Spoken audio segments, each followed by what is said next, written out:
Globally, let's talk about all of the overnight cues and how they could really impact our own markets. So our entire research team is standing by with the trade setup this morning. We have Vivek, Vahishta, as well as Nigel here.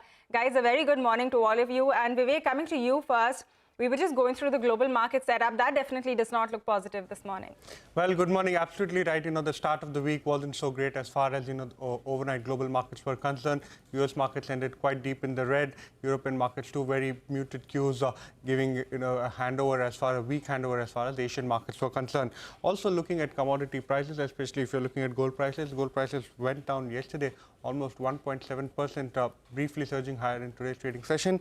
Dollar has strengthened, and it clearly appears as though good data is bad news as far as equity markets as well as commodity markets are concerned. Crude prices fell down quite significantly yesterday. Brent futures were down almost 3% in yesterday's trading session. WTI futures were down 3.3%. Today again seeing a brief respite from the fall seen yesterday. A couple of important events as far as Indian markets are concerned. Two corporate results. So Bikaji would be coming out with their Q2 results, and also PTC India, remember this particular company on the back of the concerns that the subsidiary is facing, has not been able to give its results. But today, Q1 and Q2 results will be declared as far as PTC India is concerned. Now, coming closer to the Asian markets as well as Indian markets, Asian markets on the back of the week handover given, have started today's trading session on a weak note. SGX Nifty is indicating a gap down open as far as Indian markets are concerned. All right, gap down open, but let's see how we move from those levels. Currently around 75 points lower on the SGX Nifty. But let's also talk about the individual stocks that you should track in today's trading session. Vahishta has that entire list. Hi, Vahishta. Hi, Pavitra. Good morning. Let me start with Indian Energy Exchange, which has achieved 7,764 million units of overall volumes in the month of November. And the electricity volume traded has grown by 9% on a year-on-year basis. The day-ahead market has also registered a growth of 8% on a year-on-year basis. Moving on to IRB infrastructure, wherein the toll collections have increased 39% on year-on-year basis, which comes to 3,660 crore rupees.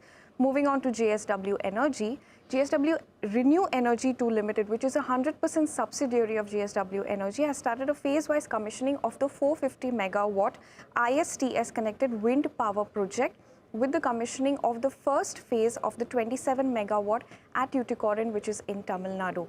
The next is Astra Microwave, which will be holding a board meeting on the 9th of December to consider the fundraise of up to 400 crore rupees. Kalpataru Power as well will be holding a board meeting on the 8th of December to consider the fundraise. Bajaj Consumer has planned to consider a share buyback on the 9th of December, which is in the coming week. And Class 8 truck orders, some news coming in from there, where in November, North America Class 8 truck orders have come in at 33,000 units, which is down 29% on a month-on-month basis. Back to you.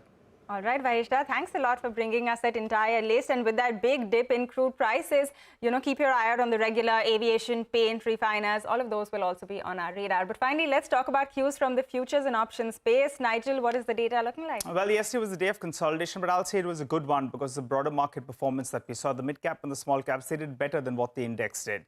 Now, on the Nifty futures as well as the Nifty bank futures, well, on the Nifty, there was some unbinding, while on the Nifty bank, there was some fresh buying. So some long addition is what we saw out there.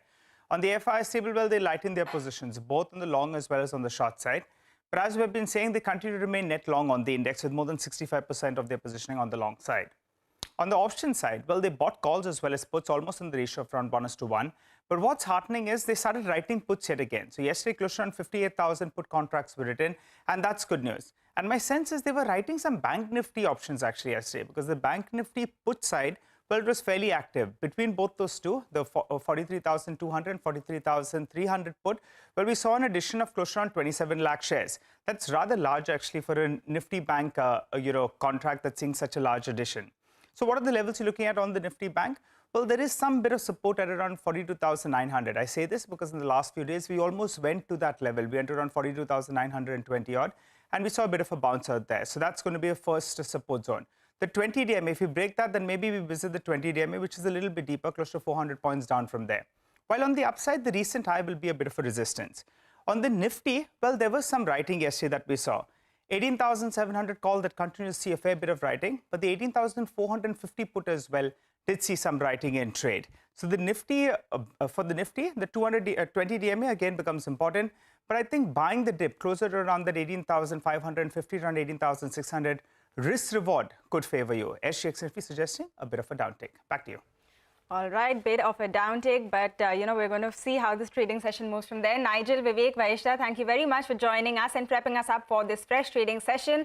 With that, it's time for our first break on the show. But on the other side, McKinsey's top brass tell CNBC-TV18